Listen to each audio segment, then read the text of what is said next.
As a child, I had a stepmother that I really, really admired and respected. I thought she was amazing. I thought she was a beautiful Christian woman. She was the best prayer warrior I'd ever met. And she always went to church every Sunday. And I thought, wow, this lady is amazing. My mother was a drunkard, and my father was an absentee father. I saw him 6 times after my parents got divorced for summers. And so the last time I saw him when I was growing up was when I was 14. So 6 times did I see my father after my parents divorced when I was 5. So this lady that was my stepmother was really a role model to me. She was the only female in my life that had never lied to me nor betrayed me or stabbed me in the back. So I respected her a great deal. And after my father died in 2005, I decided that at some point in my life that I would go to Florida and see my stepmom as an adult and get to know her. Because, I only had my visions of her as a child. And now that I was grown up, I had done so much work on myself and so much healing. And I wanted to show that to her. My mother never said she was proud of me ever, and my father never really did either. I did have an Uncle Kenny who told me my dad would be proud of me. However, so I had planned this for years to make it to Florida, and at the time I was also planning to go to Africa. So my goal was to go from Oregon to Florida and then fly off to Africa. But I wanted to spend some time with her to get to know her as an adult. So I finally had the opportunity to head that way. And as I was driving to Florida, my car broke down in Georgia. My starter broke. Went out. So I called her because I didn't have any means to fix it, and I was not anticipating the starter going out. I had just bought the car. Anyway, when I reached her, she was very annoyed and angry with me. She berated me because I didn't plan the trip well. She did assist me and paid for my starter to be put back in my car, and then insisted on paying for a hotel for me. Now, it's very interesting because she's always been this way. She would never let anyone pay for anything. However, she always liked to make you feel bad or belittled because she was assisting you. She never did these things because she genuinely wanted to. She always liked to berate you and let you know that she did this for you, as though you were indebted to her for life. That aside, so I was very grateful, and after my car was fixed, I continued on my trip to Florida. This was just last year, last June, as a matter of fact. And I was extremely excited because now I was going to have an opportunity to get to know her as an adult. And I was only there for about 5 days. It was less than a week. So upon getting there, again, I got berated about the car. And I was telling her adamantly, I apologize. I will pay you back for these things. She refused like she always had.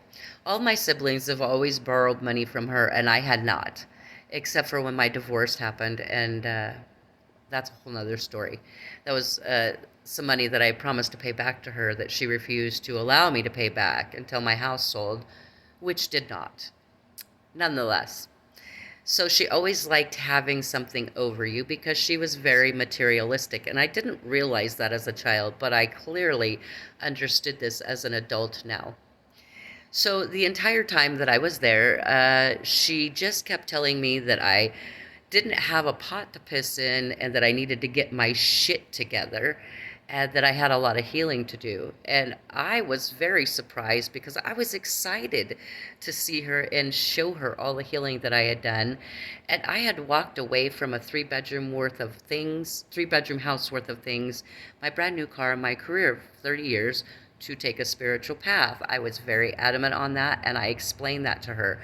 My children were grown, and I knew that I had healing to do, and I actually was writing a book about my life called Raised by Angels. First and foremost, um, she wasn't very warm and welcoming. She was very judgy, and she told me adamantly, as well as my stepbrother did, that I shouldn't write my book, that I was crazy, and that my mother loved me, and that I should just keep my mouth shut.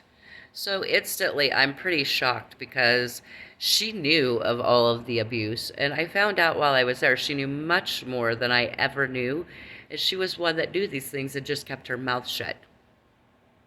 I don't know that she really cared about us um, healing from that. She just kept her mouth shut on all the information she knew. Anytime I'd ask questions, she would just say something like, "Oh, your mother loved you."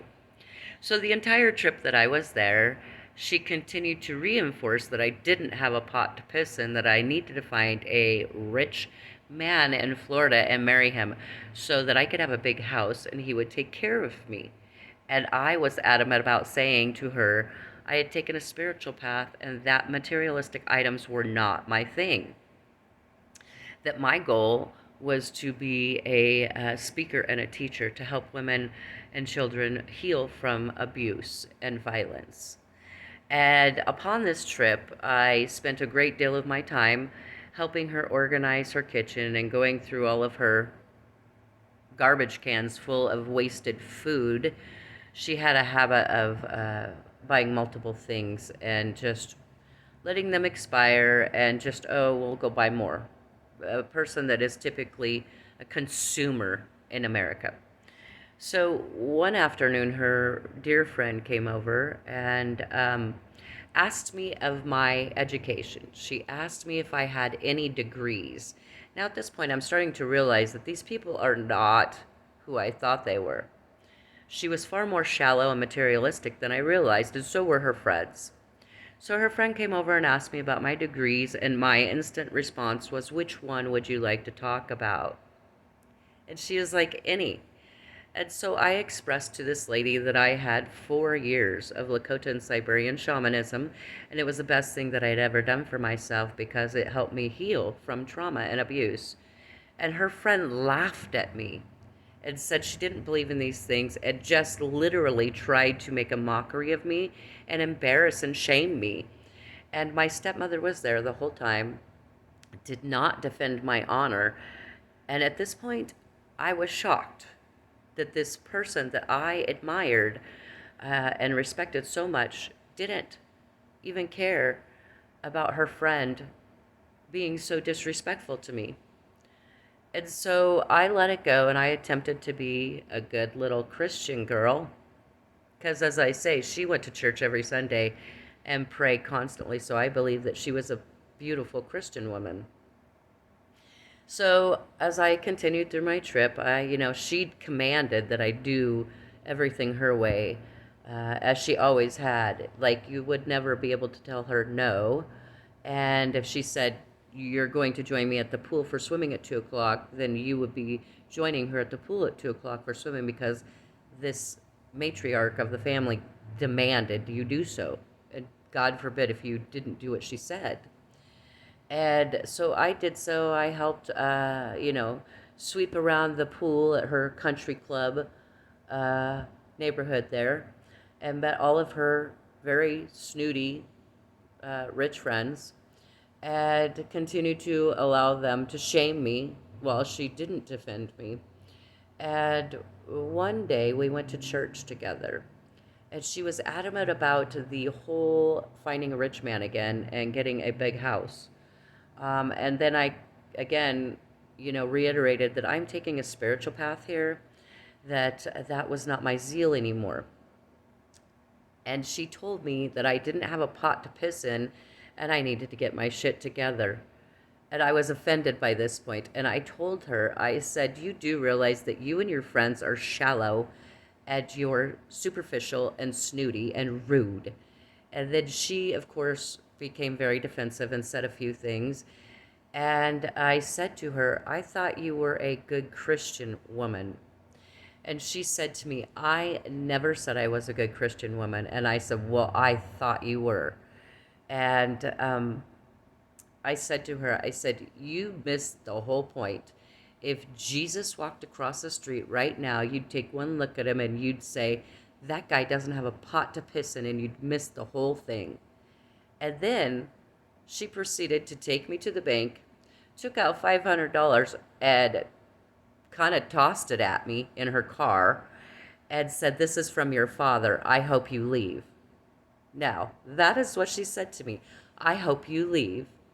So, upon getting back to the house, I said to her, I will gladly leave. She said, I hope you leave tonight.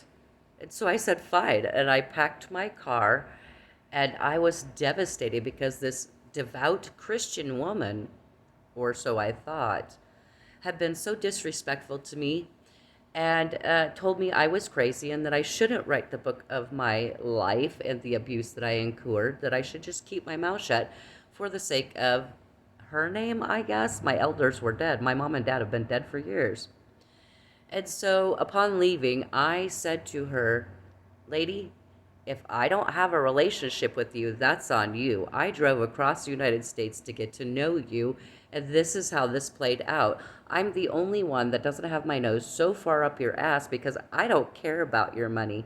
Look at what my siblings do. They all have their noses so far up your ass because they're looking forward to you dying so they can get all of your money. Now, ever since my father died, my stepmother has been rude, and it was quite clear to me that my father's children really bothered her. We were less than her and her children.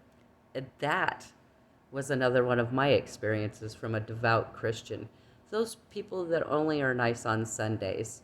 And this one wasn't even nice on a Sunday because this was all on a Sunday after church. So, if you've experienced the program Christian mind like I have, and those devout Christians have tried to shun you, shame you, you're not alone. Listen, they've been stuck in the program for a long time, and they're scared. And your power and your direct opposition of their controlling beliefs is exactly what you should do. And that fears them because they're not that strong. Much love to you. Peace. Until soon.